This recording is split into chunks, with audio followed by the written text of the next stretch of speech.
کبھی آپ نے سوچا ہے کہ کچھ گھر ایسے کیوں ہوتے ہیں جہاں کم آمدنی کے باوجود بھی سکون اور برکت کبھی ختم نہیں ہوتی، اور کچھ گھر ایسے ہوتے ہیں جہاں لاکھوں کمائی ہو مگر تنگستی اور بے چینی کا راج ہوتا ہے۔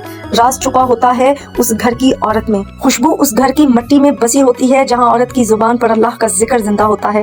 اللہم صلی علی محمد و آل محمد۔ السلام علیکم ورحمۃ اللہ۔ ناظرین، جیسے کہ میں ہمیشہ کہتی ہوں کہ میری ویڈیوز زیادہ لمبی نہیں ہوتی کیونکہ آپ کا وقت بہت قیمتی ہے، اس لیے آخر تک ضرور دیکھیے، اور اگر یہ ویڈیو پسند آئے تو پلیز اس کو لائک کریں اور چینل کو سبسکرائب کریں، کیونکہ آج میں آپ سے وہ 5 ہڈن سائنس شیئر کرنے والی ہوں جو بتاتے ہیں کہ کون سی عورت رزق کی برکت کا سبب بنتی ہے۔ اور پہلے نمبر پر جو عورت ہے وہ ہے شکر گزار دل والی عورت، ایسی عورت جو کم پر قناعت کرے اور الحمدللہ کہنا نہ بھولے۔ اللہ اس کے گھر میں رزق کی نہریں بہا دیتا ہے۔ قرآن کہتا ہے اگر تم شکر کرو گے تو میں اور بڑھاؤں گا، سورہ ابراہیم آیت نمبر 7۔ وہ عورت جو مصیبت میں ولولہ نہیں کرتی بلکہ اللہ کی رضا پر راضی رہتی ہے، اللہ اس کے رزق میں ایسی برکت ڈالتا ہے جو نظر نہیں آتی مگر دل کو محسوس ہوتی ہے۔ تیسری عورت، شوہر کی عزت کو اپنی عزت سمجھنے والی عورت، جو شوہر کی غیرت، محنت اور عزت کا لحاظ رکھتی ہے، اللہ اس عورت کو عزت اور رزق دونوں عطا کرتا ہے، کیونکہ حدیث پاک میں ہے کہ جس عورت نے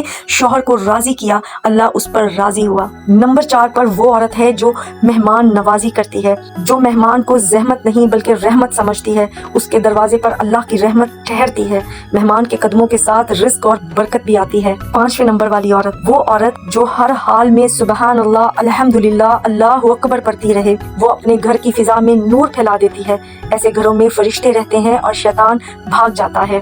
ناظرین یاد رکھیے، رزق صرف پلیٹ میں آنے والا کھانا نہیں بلکہ وہ سکون، محبت اور رحمت ہے جو ایک عورت کے کردار سے گھر میں پھیلتی ہے۔ کیا آپ کے اندر بھی یہ 5 نشانیاں موجود ہیں؟ اگر ہیں تو یقین جانیے آپ خود اللہ کی برکت کا ذریعہ ہیں۔ دعا میں یاد رکھیے گا۔ فی امان اللہ۔ اللہم صلی علی محمد و آل محمد۔